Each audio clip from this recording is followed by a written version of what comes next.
Welcome once again to Success Magnet Network. We're so thrilled to be able to share information back and forth with Cindi DuMond today. She is the founder of Don't Despair Coaching, and you're going to love her take on this because as a former funeral director and RN, she is a current RN, and she's got a wealth of knowledge that we're going to be able to draw from here. But Cindi, welcome to the program. And also, I would ask you initially, what is the key thing that you would like to share with our audience today? And, what is the insights you feel like they'd like to leave with? Well, thank you for having me, Lorette. It's wonderful to be here.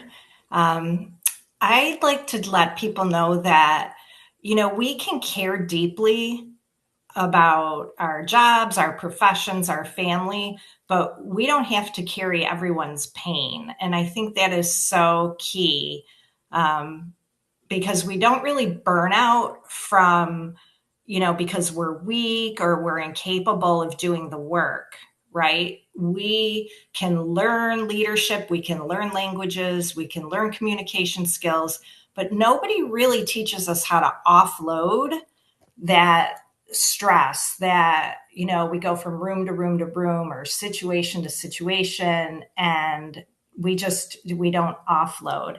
So that's what I love teaching people to do because I lived it, for a long Well, time. I was going to ask you about that because I love that sentence that we don't have to stop caring, but we can stop carrying, Correct. all of this stress around and everything. How do you do that when you work with people where, they've come in with these issues and, they're feeling like things are hopeless, and how can we get them into the place they need to be so they can be more productive? Well, boundaries are really good, emotional boundaries, and but you really can't out boundary a system that you've never learned how to reset, you see. So and first you have to recognize that you need boundaries, and that's where the adult chair model that I'm masterly certified in really teaches you how to recognize those old patterns that you might be bringing into a situation. For example, people pleasing, right?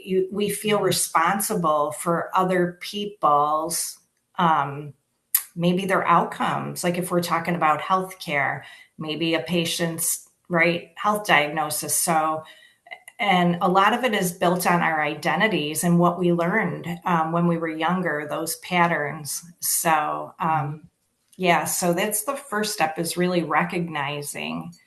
And yeah. And I think sometimes with leaders, you talk a little bit about leaders, how I think sometimes they feel like they have to make a choice. Oh, I can't be emotional. I have to be stoic. I have to be really logical. But you're saying that you can actually be both. You can lead. You can also not ignore your emotions. You can use those to be a better leader. Is that what I'm hearing you say?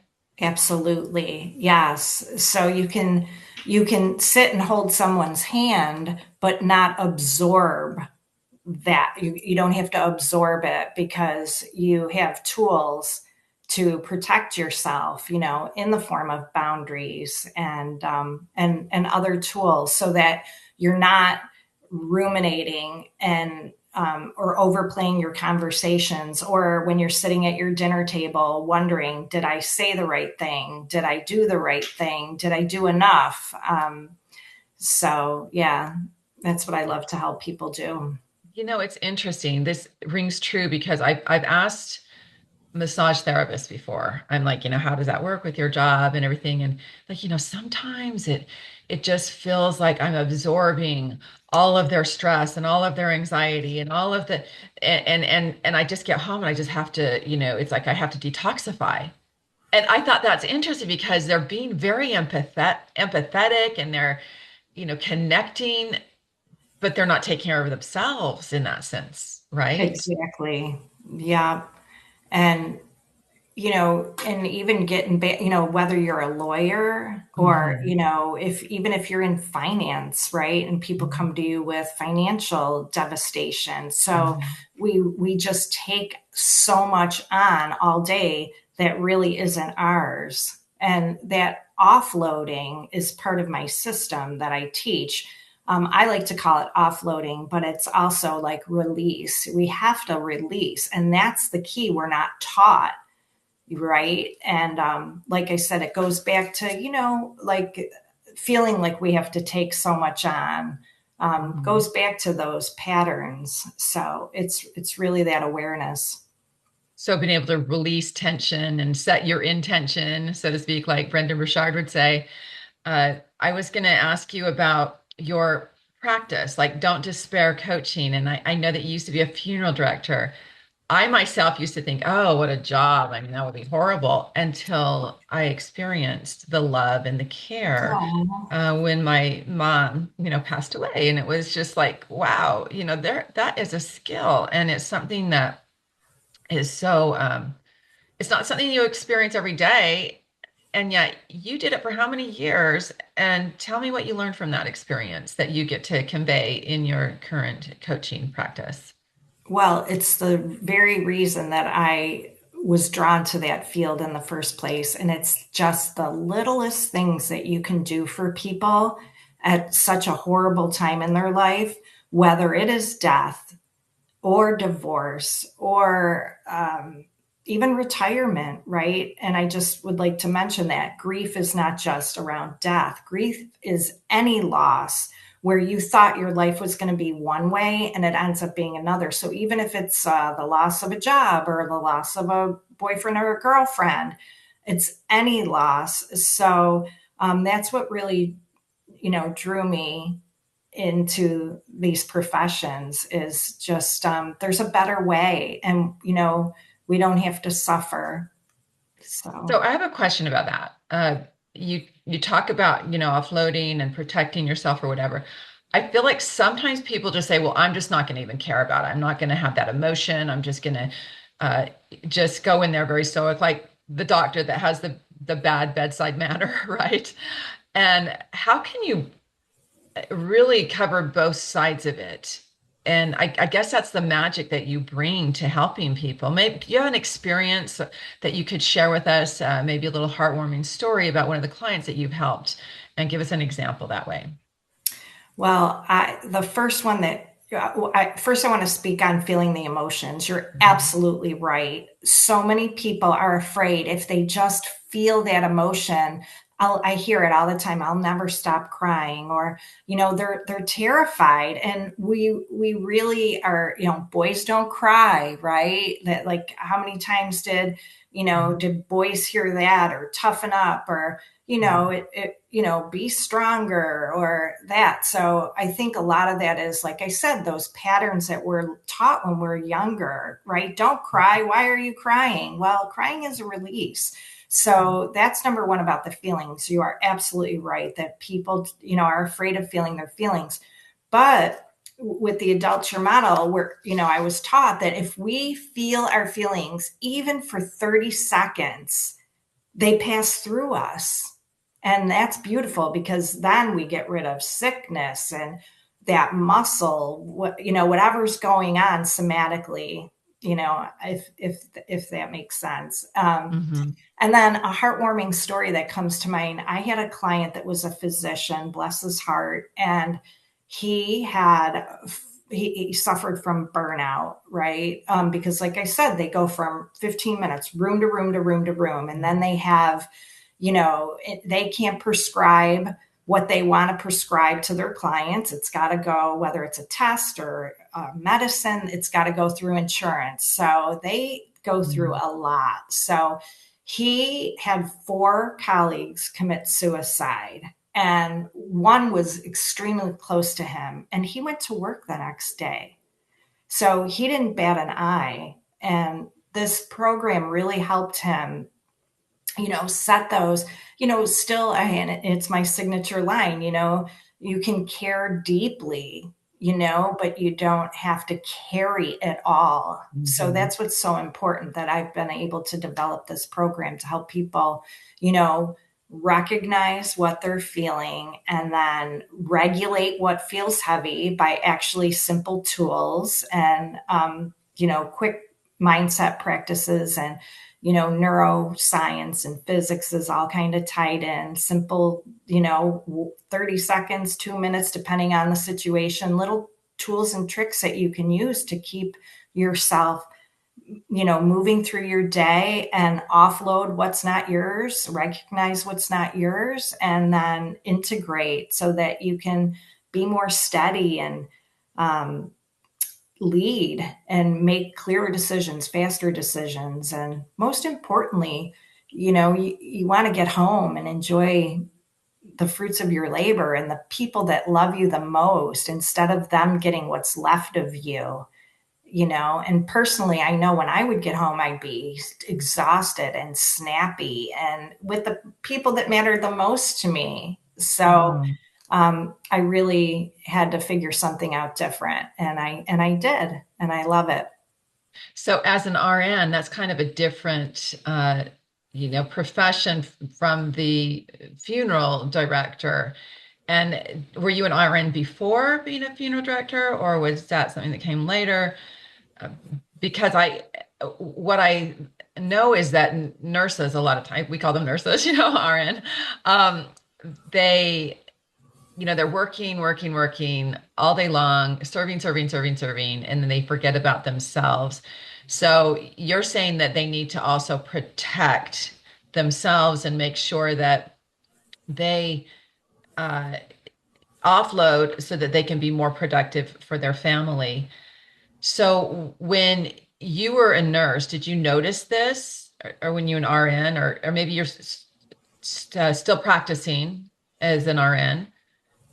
Tell Well, to us. answer your first question, I was a licensed funeral director first. That's why I know your Okay. husband is from Rome, New York, and I am originally from Buffalo, but I moved to Syracuse because that was one of the best back in the 80s. The best funeral directing schools in the country was Simmons. So that's where I attended, graduated, did my residency, and worked for a little bit in that area. And I was really drawn to nursing. I had a beautiful 30-year nursing career. I'm no longer practicing in that role, although my license is still active. So I had my own entrepreneurship, my own nursing business. I did pediatric ventilators for 30 years inside the home. So I'd go to these little kids' houses, and I mean, I would love it. And I talk a lot about this, even though, like, I loved it because I could be my goofy self with the kids, and it was such an honor to be in their home. But yet there were times that I was causing them pain, right? With treatments, shots, injections, whatever. So I really had to learn how to, um, still be compassionate and caring without carrying all that home with me. Because the drive home, I felt guilty for, causing them pain. And, and then a lot of them would pass away, right? Did I do enough? Did I say enough? So it was so heavy. Mhm. So I really had to, um, figure it out, and then my own daughter got sick at 14 and had a horrible illness for 6 years, ended up in a traumatic brain injury. So I was actually became a caregiver for her and her suffering. I've had a lot of grief in my life. My 23-year marriage ended in divorce. So um, I have really lived it lived it, not only in my professional life, but my personal life. And I'll tell you, there is a better way. And I love helping people see that. So when somebody calls, because as a Success Magnet coach, which we're so pleased to have you, Thank you. you have offered to allow people to call you, connect with you, and have a free consultation. I'm guessing there's a process that you have, like when you're teaching somebody go through this? It's not something, that they learn immediately. It's something that takes a little bit of time for them to be able to do it, right? So when you have this 15 or 20-minute conversation with them, how close are you able to get typically to understanding that person? You've worked with hundreds of people, to understanding what you need to do for that person and what is the process like? Well, it's all different and it really depends on somebody's situation. My signature program is 3 months. And like I said, it's fluid, right? So it's not like 3 weeks we're going to work on recognizing, and then we're going to work on regulating, and then we're going to offload, and then we're going to integrate. So they're kind of fluid. So even in a half an hour discussion, I can, we can recognize what the problem is and then start right away. So Yeah, dig in and say, okay, remember we talked about this or that. I'm sure it's probably easy to get off track if you're not focused on a system that you're using, because some other problem might come in. They came to you for one thing, but then there's another issue. Do you feel like once you've taught these skills, can they translate that to other issues that absolutely. they have? Oh, like I said, this model can work for somebody looking for a job, somebody dealing with, grief from retirement, somebody that's a professional looking to lead better and not take it all home, or Hmm. simply, I lost my train of thought. I was going to say something else there. Um, I'm sorry. That's okay, but it sounds like what it does is helps regulate you, using your word. I That's kind of a newer word to me. I don't really use it, but it's regulating them in every area of their life. So when they're saying, okay, I'm having an issue with my marriage, for example, they come to you, they're like, I'm grieving this or whatever. And then they take another part of their life. Maybe they're saying, oh, well, since I've been worrying about this part, I've neglected this part of my life. So with the heroes model, we're trying to help people with this in the success magnet community to become successful in all areas of their life. So Exactly. health, education, relationships, opportunities, spirituality. So how does your framework work into the holistic person and helping them achieve, or at least have comfort and peace of mind in all areas of their life? Exactly. Well, when I lost my train of thought, what I was going to say is, we always start with a goal. Like, what is their goal, right? And so, um, and faith is a big one for me. And whether it's, it's not my faith, whatever their word is, God, source, universe. I think that's what helps integrate it into every area. And like I said, the adult chair model is a therapeutic model used all over the world, and it really helps us recognize those patterns, whether whatever they're bringing in, whether it's divorce, like you said, or retirement or an illness, right? So we use those four main components of the system, of the emotional offload system, to help deal with it better and get through it. And I've been really successful. I have a 5-star review on Google. I'll just mention I'm really proud of. I have 26 reviews on there. And yeah, I So guess you were attracted to the adult chair model. Tell us just a little bit about how that works into your system. Maybe just a little snippet. You have so many certifications. Of course, you're an RN, and I know that you worked with she cells and now the adult care model, all of these, the adult chair model. Tell us how you use that a little bit. And do you begin with that, or is it more kind of integrating it within your consulting? it's all integrated. It goes probably in the first step of recognizing that awareness, Mhm. and teaching people to really respond rather than react.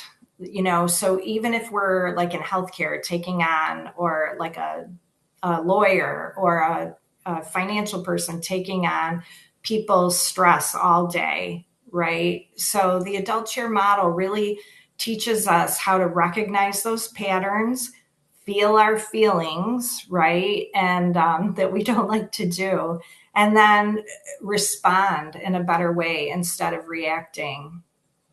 So when you're talking about the adult chair, it's you as an adult looking back to your childhood, right? In some senses, like what happened then that's causing me to react or even respond to what's happening in my life now.